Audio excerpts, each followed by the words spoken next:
Mississippi braced for severe storms on Wednesday, and Calhoun County saw major damage. The storm left Highway 9 impassable from downed trees, and around 12 homes were damaged, and fallen trees caused power outages in nearly 350 households.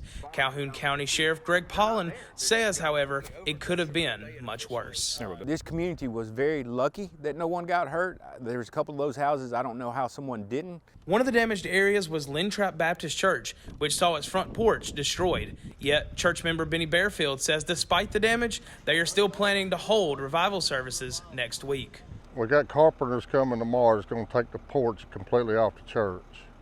And then everything inside's fine. We're just going to carry on like nothing ever happened. Officials have now confirmed that a tornado did pass through Calhoun County at around 4:30 p.m. on Wednesday, dealing damage to power lines, trees, and other buildings. But despite the threat to the surrounding public, Bearfield says that there was no shortage of volunteers to help clean up Calhoun County immediately after the storms passed through. This is a small, very tight-knit little group, this whole area that we're in here at Banner. People are bringing food and drinks and water, and the community has really come together.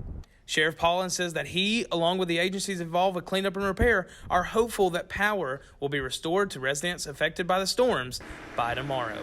For Hotty Toddy News, I'm Peyton Taylor.